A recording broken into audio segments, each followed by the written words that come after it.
Assalamualaikum warahmatullahi wabarakatuh. Anak-anak kelas 9 pada mata pelajaran IPA kali ini, untuk pertemuan hari ini kita akan membahas sistem reproduksi pada manusia dengan subbab pembelahan sel. Adapun kenapa kok kita perlu mempelajari tentang penyebab pembelahan sel? Yang pertama karena saat pertumbuhan makhluk hidup itu memerlukan pembelahan sel. Pembelahan sel juga terjadi pada saat bagian-bagian dari makhluk hidup itu ada yang rusak. Berikutnya, pembelahan sel yang ketiga terjadi saat reproduksi. Ini adalah contoh salah satu sel hewan dengan tanda bahwa ini bentuknya tidak teratur seperti ini. Ini adalah contoh sel hewan. Berikutnya, sel pada manusia dewasa sekitar 200 triliun sel jumlahnya. Ini adalah contoh perbaikan sel pada bagian tubuh yang rusak. Jadi ini tangannya terluka, untuk menyetop darah keluar maka darah akan membentuk jaring-jaring. Jadi terjadi pembelahan sel di sini. Berikutnya, contoh yang sama, walaupun lukanya kecil pada tangan anak tersebut, juga terjadi pembelahan sel untuk menyembuhkan bagian yang luka. Berikutnya, ini adalah contoh pembelahan sel pada organ reproduksi. Ini adalah sperma, sedangkan yang ini adalah sel telur. Ini adalah rahim. Di rahim ini apabila sudah terjadi pembuahan, maka akan terjadi pembelahan sel yang sangat cepat dalam waktu 9 bulan 10 hari. Berikutnya, ini adalah contoh pembelahan sel dari satu sel menjadi 2 sel seperti ini. Pembelahan sel mitosis, ya. Pembelahan sel mitosis ini adalah pembelahan sel dari satu sel menjadi 2 sel, di mana selnya itu sama persis dengan induknya.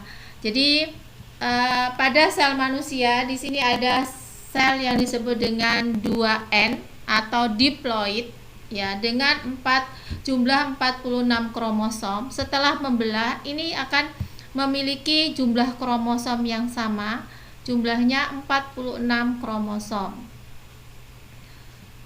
Berikutnya, nah ini pembelahan sel dari tadi yang satu menjadi 2, sel anakan 1, sel anakan 2 dengan kromosom diploid 2N 46 kromosom. Berikutnya adalah pembelahan masih di pembelahan mitosis, ya, dengan 2N atau diploid tadi. Ini adalah sel induk yang berikutnya siap-siap untuk membelah, ya.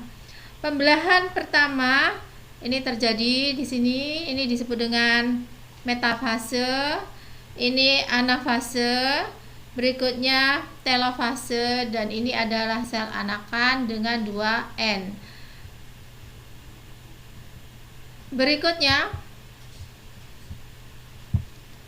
ya, ini pembelahan sel yang sama dengan tadi. Ini disebut dengan profase. Jadi sel sudah siap-siap membelah dengan kromosom ini ada di kutub-kutub, sudah siap. Berikutnya metafase. Metafase ini selnya kromosomnya masih lurus, sudah ada benang-benang kromosom di ujung-ujungnya. Anafase, saat anafase ini sudah mulai menuju kutub-kutub, kromosomnya sudah memisah. Pada tahap telofase, ya, kromosomnya sudah berada di kutub. Berikutnya sitokinesis, sudah ada sekat ini antara sel yang satu dengan sel yang lain untuk membentuk 2 sel. Berikutnya, pembelahan sel secara meiosis. Pembelahan sel secara meiosis ini adalah pembelahan dari satu sel menjadi 4 sel.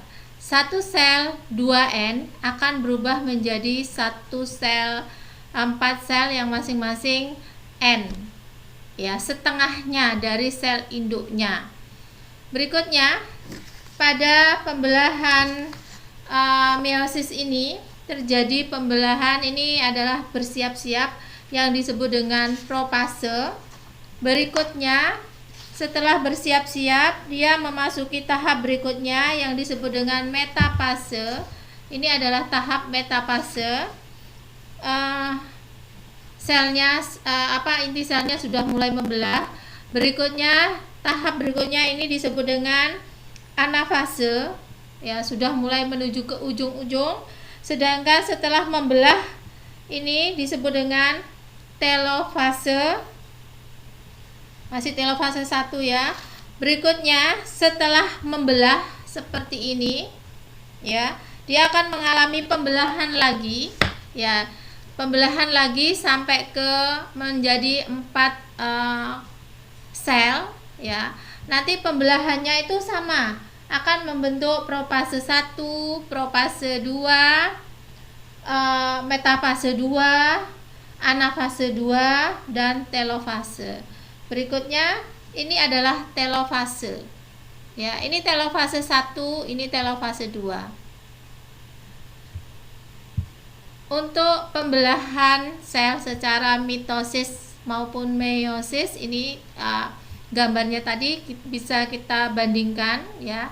Di sini pembelahan secara mitosis akan menghasilkan sel anakan, 2 sel anakan yang sama persis dengan induknya. Jadi kalau induknya 2N atau diploid, maka anaknya juga 2N atau diploid. Contohnya adalah sel darah merah, sel rambut, dan sel-sel yang lainnya yang ada pada tubuh manusia. Sedangkan untuk meiosis, yaitu dari satu sel 2N akan membelah menjadi 1N, setengahnya dari sel induk. Ini terjadi pada organ-organ reproduksi. Kenapa kok harus setengah N yang mereka bentuk? Karena 1N ini, ya, setengahnya dari sel induk. Kenapa kok setengahnya dari sel induk? Ya, setengahnya itu adalah 1N. Karena 1N ini yang berasal dari bapak akan bergabung dengan 1N yang berasal dari ibu, akan membentuk 2N. Itu ya.